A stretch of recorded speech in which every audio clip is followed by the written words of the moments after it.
Rico, bonjour Grégoire. Bonjour Jean-Marie. Grégoire, on va commencer par plutôt une bonne... là, de temps en temps, faut le dire, c'est une bonne nouvelle pour les propriétaires. C'est vrai? Ouais, c'est vrai. Non, mais là, En fait, C'est Noël qui arrive dans un mois, c'est ça? Jean-Marie, la semaine dernière, je vous avais parlé de l'augmentation des droits de mutation ou des frais de notaire, vous vous rappelez? Ouais. Bon, j'ai une bonne nouvelle, le gouvernement rétropédale. bravo. Voilà, ça y est. Bon, en fait, je vous explique. Je crois qu'on a eu un éclair de lucidité. Le gouvernement s'est finalement dit que cette mesure ne serait pas si bénéfique que ça, alors que l'on aperçoit un début de reprise sur le marché de l'immobilier. Il faut dire que toute la semaine, les professionnels de l'immobilier, les particuliers et même certains politiques se sont insurgés face à une mesure aussi injuste. Nous, on l'avait vu cette semaine au Salon des maires, mon cher Sylvain, absolument. puisque nombre d'élus sont venus nous dire leur mécontentement. Figurez-vous que la mesure, elle va être adaptée et que les primo-accédants ne seront pas concernés par cette augmentation. A priori, les acheteurs de logements neufs ne seront pas concernés non plus, qu'ils soient primo ou secondo-accédants. C'est donc une sacrée bouffée d'air pour de nombreuses incertitudes qui demeurent. Qui sera concerné, qui ne le sera pas, et puis au nom de l'équité fiscale, est-ce que cette mesure ne sera pas rétoquée par le Conseil constitutionnel ? C'est une bonne nouvelle, mais c'est encore un peu le brouillard. Affaire à suivre donc. Alors, Exactement. Bon, j'hallucine un peu, mais quand même, on a une bonne nouvelle et c'est plutôt à Paris. J'avais décidé de faire un journal des bonnes nouvelles. C'est vrai? Mais Il est content Grégoire ce matin. Mais en fait, j'arrive pas trop à savoir si c'est une bonne ou mauvaise nouvelle. Chacun se fera son propre avis, parce que sachez que l'encadrement des loyers à Paris a été retoqué par le Conseil d'État. Cet encadrement des loyers, il avait été instauré par la loi Elan de 2019 dans les zones tendues, c'est-à-dire là où la demande de logement est très supérieure à l'offre. Bien sûr. Alors au départ, c'est une expérimentation qui doit s'achever en 2026.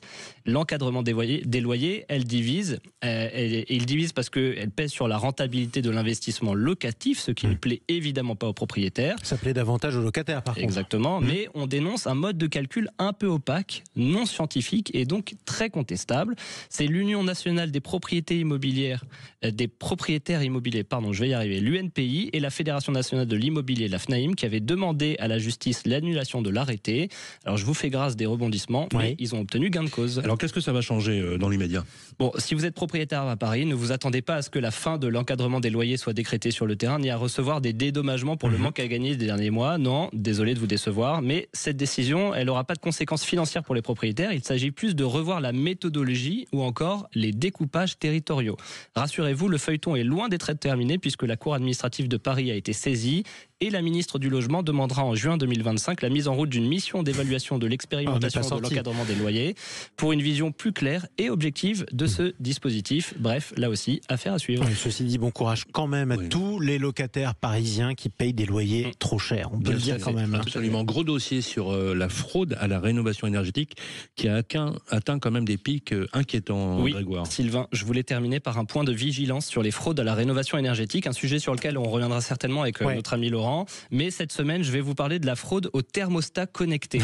En fait, je ne sais pas si vous le saviez, moi je l'ai découvert. En novembre dernier, le coup de pouce pilotage connecté du chauffage pièce par pièce avait été lancé. Il s'agissait d'aider à l'installation de thermostats connectés. Avec en tête l'échéance du 1er janvier 2027 où tous les chauffages devront être équipés d'un thermostat, pas forcément connecté, mais un thermostat.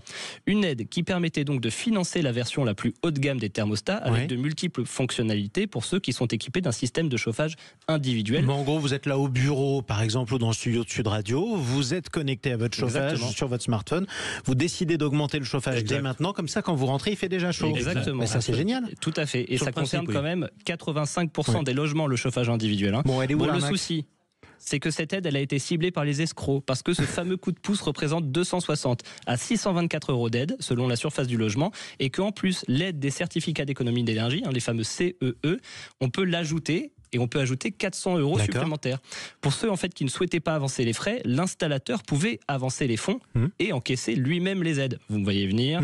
Eh ben, les escrocs ont fait miroiter à leurs victimes qu'elles décrocheraient jusqu'à 30% d'économie sans débourser un centime. Une offre tentante, et les victimes se retrouvent avec du matériel loin d'être performant et donc du matériel dangereux. Et les types sont partis. Voilà, c'est pourquoi la ministre avec la caisse et les aides. Exactement, donc la ministre déléguée à l'énergie Olga Givernet a décidé de suspendre ce coup de pouce qui devait prendre fin le 31 décembre. La ministre dit travailler avec la filière pour renforcer les contrôles. Encore une affaire à suivre. Exactement. Bon, on aura quand même besoin de chauffage d'ici le 31 décembre. Merci Grégoire.